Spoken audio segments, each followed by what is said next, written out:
നമസ്കാരം. അസ്ട്രോളജിക്കൽ ലൈഫിലെ എല്ലാ ഗുരുജനങ്ങൾക്കും ബന്ധുമിത്രാദികൾക്കും 1000 നന്ദി, നമസ്കാരം. തിരുവാതിര നക്ഷത്രക്കാർക്കുള്ള വേഴമാറ്റത്തെക്കുറിച്ചാണ് പറയാൻ പോകുന്നത്. ഈ 2026 6-ാം മാസം വേഴഗ്രഹം മിഥുനം രാശിയിൽ നിന്ന് കർക്കിടകൻ രാശിയിലേക്കും 2026 6-ാം മാസം മുതൽ ചിങ്ങത്തിലേക്കും, ചിങ്ങത്തിൽ നിന്ന് വീണ്ടും 2027 ജനുവരി മാസം മുതൽ കർക്കിടകത്തിലേക്കും, പിന്നെ 2027 6-ാം മാസം 26-ാം തീയതി വരെ കർക്കിടകൻ രാശിയിലും വേഴൻ സഞ്ചരിക്കുന്ന സമയമാണ്. അങ്ങനെ 2026 6-ാം മാസം മുതൽ 2027 6-ാം മാസം വരെയാണ് വേഴൻ കർക്കിടകത്തിലും ചിങ്ങത്തിലും ആയിട്ട് സഞ്ചരിക്കുന്നത്. അപ്പം മിഥുനക്കൂറുകാർക്ക് വേഴൻ 2 സഞ്ചരിക്കുന്ന കാലം വളരെ നല്ലതാണ്. കാരണം ഈ വർഷത്തിൻ്റെ ആദ്യവും അവസാനവും നമുക്ക് നല്ലതാണ്. 2027 6-ാം മാസം വരെയും നമുക്ക് നല്ലതായിരിക്കും വേഴത്തിൻ്റെ മാറ്റം. അപ്പോൾ ആ വേഴൻ 2 നിൽക്കുമ്പോൾ നമുക്ക് നല്ല ഈശ്വരാനുഗ്രഹം ഉള്ള ഘട്ടമാണ്. 2 എന്ന് പറയുന്നത് വിദ്യയും കുടുംബവും ധനമാണ്. അപ്പോൾ വിദ്യയ്ക്ക് അപവൃത്തി ഉണ്ടാകും. ഏത് വിദ്യകൾ പഠിക്കാനും പഠിപ്പിക്കാനും പോയാലും അതിൽ ഐശ്വര്യ അപവൃത്തിയൊക്കെ ഉണ്ട്. വിദ്യ തന്നെ സർവ്വധനാൽ പ്രധാനം.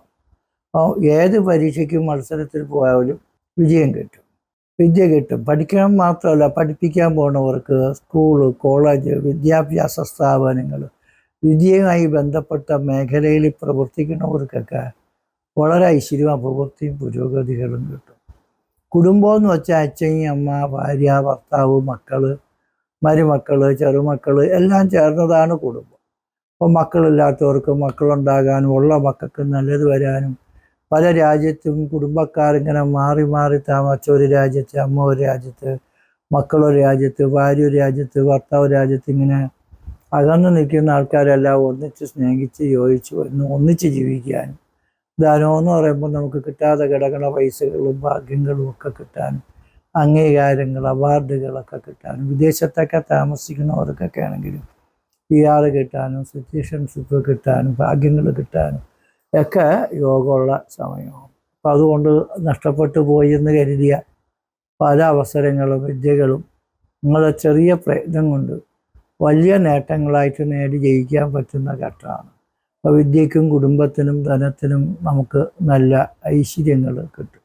വേഴൻ 2 നിൽക്കുമ്പോൾ സൗമ്യേ വിത്തഗതേ പുരാർജിത ധന നാമേവ വൃത്തിർഭവ പ്രാപ്ത്യാപ്തിർഭരണീയരജ്ജനസുഖം പൃഷ്ടേതിയായാൽ ഫലമാണ്.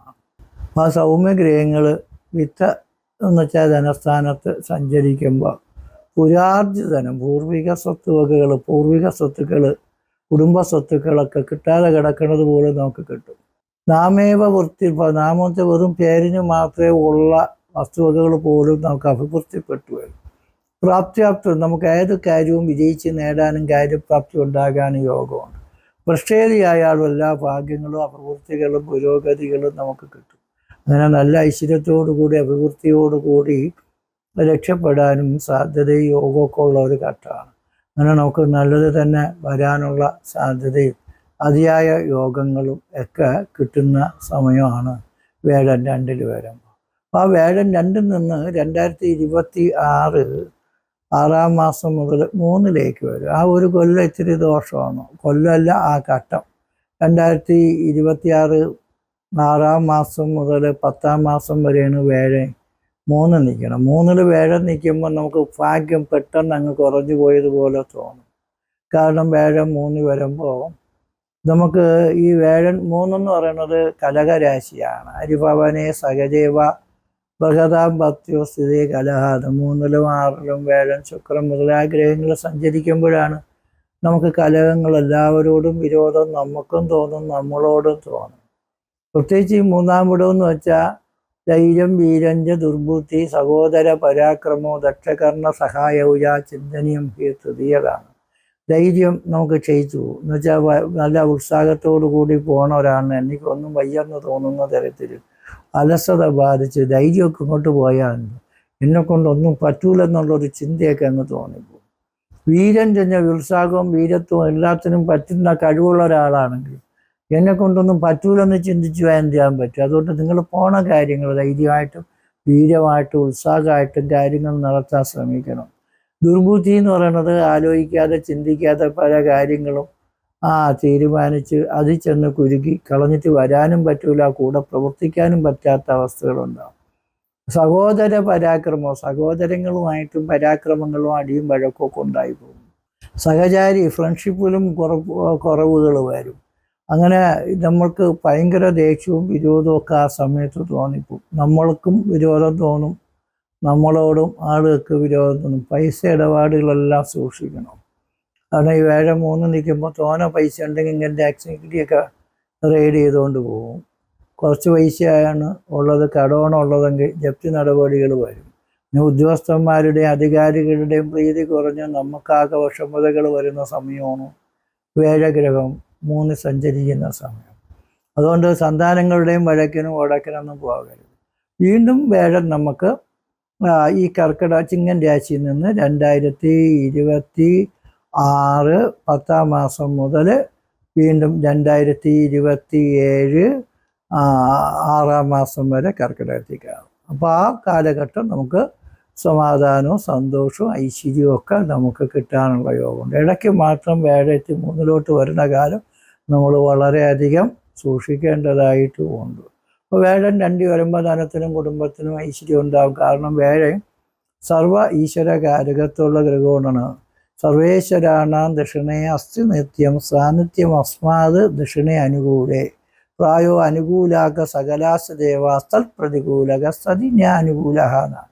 അപ്പോൾ സർവ ഈശ്വരൻ്റെ അനുഗ്രഹം ഇരിക്കുന്ന ഗ്രഹമാണ് വേഴൻ. വേഴൻ എന്ന് പറയുന്ന ഗ്രഹം ഒരു ജാതകത്തിലോ നമ്മളെ ജീവിതത്തിലോ അനുകൂലിച്ച് വരുമ്പോൾ, വേഴഗ്രഹം അനുകൂലിച്ചിരിക്കുമ്പോൾ എല്ലാ ദേവന്മാരുടെയും അനുഗ്രഹം കിട്ടുമെന്നും സ്ഥൽ പ്രതികൂലം അല്ലാതെ വരുമ്പോൾ അനുകൂലം ഇല്ലെന്നും പറയും.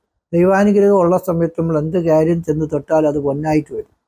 അതേസമയം ദൈവാനുഗ്രഹം ഇല്ലാത്ത സമയത്ത് നമ്മൾ ചെന്ന് തൊടുന്നതല്ല നമുക്ക് ദോഷകരമായിട്ട്. പല ആൾക്കാർ പറയും അവൻ എന്തോ ഗ്രഹപ്പഴയാണ്.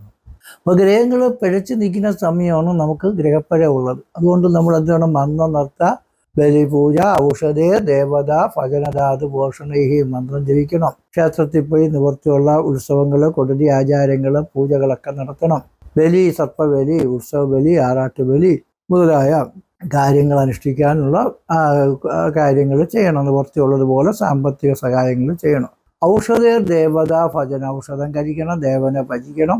അങ്ങനെ നമുക്ക് ദൈവങ്ങളുമായിട്ട് ബന്ധപ്പെട്ട് നമ്മൾ പോകുമ്പോൾ ഈ വലിയ വലിയ കുഴപ്പങ്ങളും നമ്മുടെ ജീവിതത്തെ ബാധിച്ചാലും നമുക്ക് കൂടുതൽ ദോഷമില്ലാത്ത തരത്തിൽ ഒരുക്കി നിന്ന് നമുക്ക് രക്ഷപ്പെടാൻ പറ്റുന്ന തരത്തിലുള്ള പുരോഗതികളും ഉണ്ടാകും. അപ്പോൾ വേഴത്തിന് വളരെയധികം പ്രാധാന്യമുള്ളതെന്ന് വെച്ചാൽ സൗരയുഗത്തിലെ ഏറ്റവും വലിയ ഗ്രഹമാണ് വേഴൻ. ദക്ഷിണേ അനുകൂലെ പ്രായോ അനുകൂലാക്ക സകലാച്ച ദേവ എന്ന് പറയുന്ന കണക്ക് വേഴനെന്ന് പറയുന്ന ഗ്രഹം അനുകൂലിച്ച് നിന്നാൽ നമുക്കും കുടുംബത്തിനും സമ്പത്തിനും സൗഭാഗ്യത്തിനും ഒക്കെ വളരെയധികം പുരോഗതി കിട്ടും. അപ്പോൾ വേഴൻ ബുദ്ധിയുടെയും പുത്രൻ്റെയും സന്താനങ്ങളുടെയൊക്കെ വകുപ്പ് കൈകാര്യം ചെയ്യുന്ന ഗ്രഹമൊക്കെ വേഴനാണ്. അപ്പോൾ പിള്ളേർക്കും നല്ല ജോലിയും പൈസയും വിവാഹവും അധികാരവും ഒക്കെ കിട്ടും. വേഴഗ്രഹം 2 നിൽക്കുമ്പോഴത്തേക്കും നമുക്കും നല്ല ഭാഗ്യങ്ങളും അപവൃത്തികളും കാര്യങ്ങളും ഒക്കെ കിട്ടുന്ന ഒരവസരമാണ്. അപ്പം നമ്മൾ ചെറിയ പ്രയത്നം കൊണ്ട് വലിയ നേട്ടങ്ങൾ നമുക്ക് കിട്ടുന്ന ഒരു ഘട്ടമായതുകൊണ്ട് നമുക്ക് വേഴമാറ്റം നമുക്കൊരു അനുകൂലം അല്ല എന്ന് വിചാരിക്കരുത്. കാരണം തുടക്കവും ഒടുക്കവും നമുക്ക് വിജയവും നേട്ടമൊക്കെ ഇടയ്ക്ക് മാത്രം 6-ാം മാസം മുതൽ 10-ാം മാസം വരെയുള്ള ഒരു ഘട്ടമാണ് നമ്മളായിട്ട് ഇങ്ങനെ ഊപ്പാട് വരുത്തിക്കൊണ്ടിരിക്കുന്നത്. അപ്പോൾ സമയദോഷമെന്ന് അതിന് പറയും, അല്ലെങ്കിൽ ഗ്രഹപ്പിഴയെന്ന് പറയും. അത് മാറിക്കിട്ടാൻ വേണ്ടി പരിഹാരങ്ങൾ, വിഷ്ണു പൂജകൾ. കാരണം ഈ വേഴൻ മഹാവിഷ്ണു എന്നാണ്. ശ്രീരാമന്റെ അവതാര വിഷ്ണു ഇതിരക്ഷേത്രേഷു ചന്ദ്രാത്മജ എന്നാണ്. അപ്പോൾ മത്സ്യം, കൂർമ്മം, വരാഹൻ, നരസിംഹ, വാമനൻ, പരശുരാമൻ, ശ്രീരാമൻ, ബലരാമൻ, ശ്രീകൃഷ്ണൻ ഇങ്ങനെയുള്ള ദശാവതാര മൂർത്തികളെ ഒന്ന് ഭജിച്ചാൽ കൊള്ളാം. പിന്നെ വിഷ്ണു പൂജകൾ, സുദർശന പൂജകൾ, നവഗ്രഹ പൂജകൾ, ഐശ്വര്യ പൂജകളൊക്കെ ചെയ്യുമ്പോഴും ബുദ്ധിമുട്ടുകൾ ഒരുപാട് മാറി നമുക്ക് നല്ലത് വരും. അപ്പം എന്തായിരുന്നാലും നിങ്ങളുടെ കാര്യത്തിലും കുടുംബത്തിനുമൊക്കെ കുറച്ച് അനുഗ്രഹവും അനുകൂലങ്ങളും കൂടുതൽ കിട്ടുന്ന ഘട്ടമാണ് വേഴൻ 2 നിൽക്കുമ്പോൾ.